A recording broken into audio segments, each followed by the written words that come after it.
Bitch, Baldur's Gate 3 feels like a reality TV show. It feels like an overcomplicated, overdramatic, but much needed upgrade version of The Sims. Let me tell y'all what happened the last time I played, right? So I'm at Act 3, I loaded the game up, all I did was fast travel. All I did was literally travel to another town, and my flares just started popping up. Apparently, the city infected, and some people just automatically turning like earlier than others. So I said, oh shit. So I had to do my 1-2-1-2, pull out my weapons and shit, and get to popping. Can we talk about how my flares just look like they got Slenderman body but Squidward face? It's ugly. So anyways, I get past, the chopped mind flayers, and I'm doing my little side mission. Apparently, Mystic Carry-On, who looked like Wither's cousin, he just looked like a mummy, scary mummy. He talking about I need to go find his assistant for some moolah. So I said, bet. I'm not ever turning down no money. So I go find his assistant Thrumbo, right?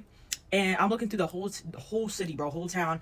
Cannot find him anywhere, bro. So eventually, I'm just looting this house by the beach, nice calm little beach house. I open the wardrobe because I'm like, it's a beach house. Whoever lives here must be rich. I'm trying to get some nice clothes, switch up my look a little bit. Tell me why Thrumbo was in the wardrobe. He was in the closet. He hopped out. I can immediately smell the must through the screen. I see his musty aura. Even the narrator was like, he stank. My character winced a little bit. I said, damn, Thrumbo, how long was you in that closet for, boy? Get back in. So I'm basically like, Thrumbo, I gotta take you back to your master, bro. You know what I'm saying? He sent me here to get you some, to get you so I can get some money, right?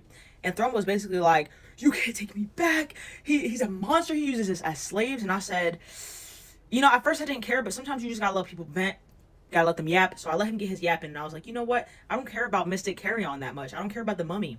I really don't care about him. So I was like, all right, bet. Like, how do we stop him? And he's like, bro, I think he's a mummy. And I was like, oh, really?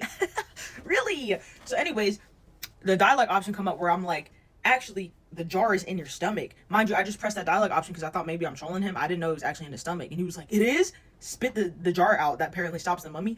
It is right there. He literally spit it out. So I was like, oh, bet. We about to go whoop his ass, right? Because I bet I can just loot his body for some more moolah. So I'm like, bet, Thrumbo, I got you. I stomp on the jar. Nobody told me it was explosive. I exploded the whole house. Exploded all my team. But before I get into this fight, can I tell y'all about this side plot that's going on in my camp? After saving Will's father out of the prison or whatever, the Iron Throne, basically, Mizora pulls up to the camp. And I don't know if she was impressed or some shit, but she was like, she wanted to stay for the ride and just kind of see, like, what happens to us. So I was like, okay, shit, we finna have Mizora in the camp. She finna help us. She finna be a new ally. Tell me why she tried to get me to cheat. Twice. On Shadowheart. We were talking, and she's like, how about you come mess with a real one? I almost went.